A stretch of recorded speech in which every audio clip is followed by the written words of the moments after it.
Nous pensons que ce sont les résultats qui doivent changer, mais c'est en fait le processus qui se cache derrière les résultats. Par exemple, si vous avez une chambre en désordre, disons que votre chambre est en désordre, et que vous vous fixez comme objectif de nettoyer cette pièce, vous pouvez vous motiver et le faire pendant 2 ou 3 heures, puis vous vous retournez et vous avez une chambre propre pour le moment. Mais si vous ne changez pas les habitudes désordonnées qui ont conduit à une chambre sale en premier lieu, vous vous retournez 2 semaines plus tard et vous avez à nouveau une chambre désordonnée. En fait, vous n'avez pas besoin d'une chambre propre, vous avez besoin de meilleures habitudes de nettoyage, et ensuite votre chambre sera toujours propre. Vous n'avez pas besoin de perdre du poids, vous avez besoin de meilleures habitudes alimentaires, et votre poids sera toujours à peu près là où vous voulez qu'il soit.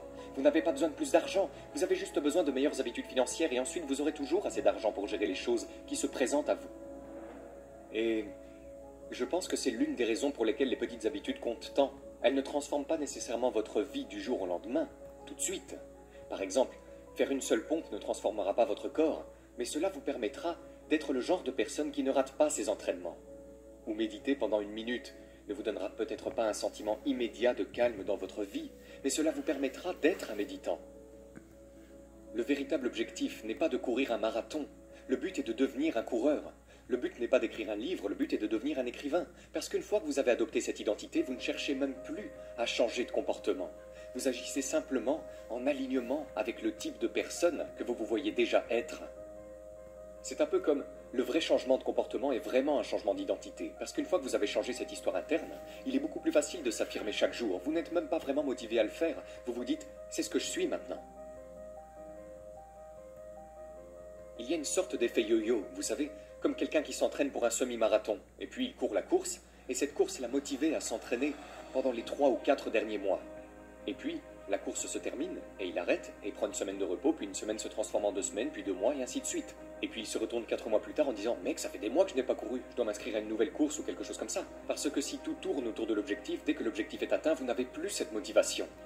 Mais si en lieu et place, il s'agit d'être un coureur, alors même une fois que tu as fini la course, tu as toujours une raison de te montrer à nouveau la semaine suivante, parce que tu te dis, eh bien, c'est ce que je fais, je cours, c'est ce que je suis, n'est-ce pas? Et donc je pense que, dans à peu près tous les domaines, la vraie pensée à long terme est vraiment une pensée sans but. Il s'agit bien plus d'être cette personne, de développer cette identité, de suivre ce système, et puis il se trouve que vous réalisez votre potentiel en cours de route. Ce que vous réalisez, c'est que vos habitudes renforcent une identité particulière. Et parfois cela peut être positif, et parfois négatif. L'histoire peut être du genre « Je suis mauvais en maths, je n'arrive pas à me souvenir des noms des gens, ou je n'arrive pas à me souvenir des directions à suivre. » Et toutes ces histoires ne sont que des histoires internes que vous vous racontez, mais chaque fois que vous vivez une expérience qui la renforce, l'histoire se solidifie. Et donc, je pense que la méthode, l'idée à retenir ici, est que chaque action que vous entreprenez est en quelque sorte un vote pour le type de personne que vous voulez devenir. Et si vous pouvez maîtriser les bonnes actions, si vous pouvez maîtriser les bonnes habitudes, alors vous pouvez commencer à voter pour cette nouvelle identité, cette personne désirée que vous voulez être. Les bonnes habitudes deviennent des habitudes faciles lorsque vous pouvez apprendre à trouver du plaisir, à retarder la satisfaction.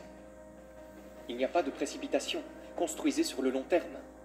C'est comme s'ils se tenaient au pied d'une montagne. Ils peuvent voir le sommet, ils peuvent voir la chose qu'ils veulent, je veux avoir un impact. Ce qu'ils ne voient pas, c'est la montagne. Ce grand objet inamovible. Vous pouvez monter vite, vous pouvez monter lentement, je m'en fiche. Mais il y a toujours une montagne. Ce qu'ils ne comprennent pas, c'est que la vie, les relations et l'épanouissement professionnel sont un voyage. Il n'y a pas d'application pour ça. Je n'ai rien. Il faut passer par la lenteur, l'ennui, les méandres du processus appelé carrière et vie. Tout dans ma vie, quand quelque chose devenait difficile, j'abandonnais. Je n'étais pas doué pour la lecture, pas doué pour l'écriture. Alors j'ai abandonné. Je n'arrivais pas à suivre aussi vite que toi. Je devais travailler plus dur que toi. Alors j'ai abandonné. Comme si je pouvais faire cette distance, ce kilomètre supplémentaire, juste pour aller, juste pour finir. Je voulais ressentir la victoire. Et la victoire pour moi n'était pas de gagner, c'était juste de finir. C'est l'une des choses les plus difficiles dans la construction des meilleures habitudes. C'est qu'il est très facile de les rejeter n'importe quand, n'est-ce pas? Quelle est la différence entre manger un hamburger et des frites au déjeuner et manger une salade? Pas grand-chose. Le jour même, votre corps est pratiquement le même dans le miroir. La balance n'a pas vraiment changé. C'est vraiment facile de l'ignorer dans votre esprit et de dire « Oh, c'est plutôt insignifiant ». Mais vous savez, vous vous retournez 2 ou 5 ou 10 ans plus tard et vous réalisez « Oh waouh, ces choix quotidiens se sont vraiment accumulés. C'est juste beaucoup plus difficile à voir sur une base granulaire ». Le coût de vos bonnes habitudes est dans le présent. Et le coût de vos mauvaises habitudes est dans le futur. Et le fait que nous donnions la priorité au présent plutôt qu'à l'avenir finit par rendre beaucoup de changements d'habitudes difficiles pour cette raison.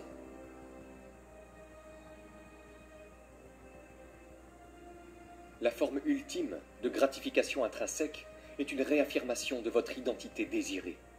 Donc, si votre identité souhaitée est « je suis le type de personne qui ne manque pas les entraînements » ou « je suis un athlète », chaque fois que vous faites un squat, vous pouvez littéralement être au milieu de l'entraînement et vous êtes déjà gratifié parce que vous agissez en alignement avec le type de personne que vous voulez être.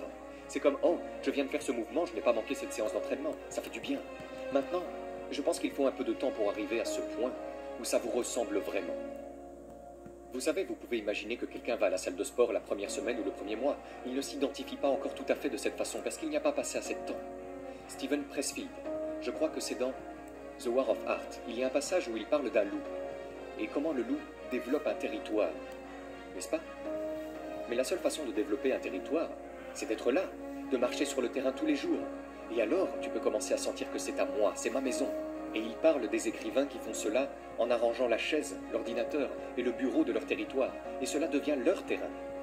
Et je pense que c'est vrai pour la plupart des habitudes aussi. C'est comme lorsque vous entrez dans un gymnase pour la première fois. Vous vous sentez très incertain. Ce n'est pas votre territoire. Vous n'avez pas l'impression que c'est votre terrain. Mais une fois que tu y retournes pendant une semaine, un mois ou un an, à un moment donné, tu franchis ce seuil invisible où tu commences à te dire « oui, c'est pour moi » ou « j'ai ma place ici ». Et je pense qu'une fois que vous avez franchi ce stade, il devient plus probable que vous puissiez obtenir ce genre de réaffirmation de votre identité et commencer à vous sentir instantanément gratifié. Mais il y a d'autres choses que vous pouvez faire à court terme pour vous sentir plus gratifié pendant que vous travaillez sur ces habitudes. Voici donc une petite tactique. Disons que vous essayez de faire de l'exercice ou de prendre l'habitude de méditer ou autre. Et à chaque fois que vous méditez pendant 5 minutes, vous avez ce petit bocal de billes avec 100 billes dedans. 90 sont rouges et 10 sont bleus. Et après chaque exemple de votre habitude, vous vous approchez et vous sortez une bille du bocal. Et si vous tirez une des 90, alors rien ne se passe. C'est juste une tape dans le dos. Bon travail. Vous avez fait ce que vous deviez faire. Mais si tu retires l'une des 10 bleus, alors tu obtiens une sorte de récompense qui est excitante pour toi. Peut-être que tu peux regarder Netflix pendant 1 heure sans te sentir coupable, ou aller te promener dehors, prendre un bain moussant ou t'acheter une nouvelle veste, n'importe quoi, quelque chose qui soit gratifiant. Et ce que vous venez de faire, c'est d'introduire un élément de gratification immédiate, de surprise et de plaisir dans tout le processus. Et donc, oui, c'est le premier point. Quand vous méditez, vous ne pouvez pas encore vous identifier comme un méditant, ou vous n'avez pas encore le sentiment que le calme veille sur votre vie. Mais vous avez cette autre chose intéressante, qui est gratifiante immédiatement et qui vous incite peut-être à persévérer en attendant que les récompenses à long terme s'accumulent. Nous avons donc, et cela joue certainement un rôle important dans les habitudes, un penchant pour le présent, et c'est logique, n'est-ce pas? L'exemple que j'ai donné sur le fait de trouver un buisson de baies, vous savez, à 100 mètres de distance, eh bien, vous devriez en fait aller chercher la nourriture qui est proche et non celle qui se trouve de l'autre côté de la montagne. Parce que c'est logique, vous préférez l'avoir maintenant, surtout que nous n'étions pas dans une société moderne pendant 99,999% de l'histoire de l'humanité. Nous essayons juste de survivre, comme tous les autres animaux. Et donc, vous devriez donner la priorité à la nourriture immédiate, à l'abri immédiat, à l'eau immédiate, à la sécurité immédiate. Et en fait, nos cerveaux sont câblés pour faire ça.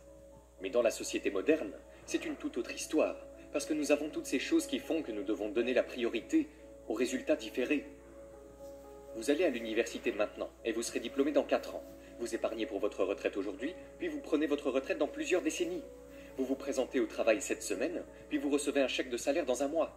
En fait, il y a toutes sortes de choses que nous faisons dans la société moderne qui nous obligent à retarder la gratification.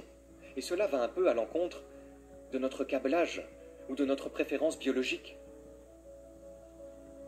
Il y a une sorte de désalignement des récompenses qui se produit souvent avec les habitudes. Il y a donc un résultat immédiat, une récompense immédiate, et puis une récompense finale. Et pour vos mauvaises habitudes, l'une des raisons pour lesquelles les mauvaises habitudes collent si facilement, qu'elles se forment si facilement, c'est que les mauvaises habitudes, la récompense immédiate est souvent favorable, n'est-ce pas? Par exemple, quelle est la récompense immédiate de manger un donut? C'est plutôt génial, c'est doux, c'est sucré, ça a bon goût, mais ce n'est que la récompense ultime. Si vous répétez cette habitude pendant 6 mois, 1 an ou 2 ans, c'est défavorable. Pendant ce temps, les bonnes habitudes sont souvent l'exact opposé. La récompense immédiate d'aller à la salle de sport ou d'aller à la salle de sport pendant 1 semaine n'est pas vraiment géniale. Votre corps est probablement endolori. Vous n'avez pas grand-chose à montrer, votre corps a la même apparence, le poids n'a pas vraiment changé. Mais si vous vous y tenez pendant 6 mois, 1 an ou 2 ans, alors la récompense ultime est favorable.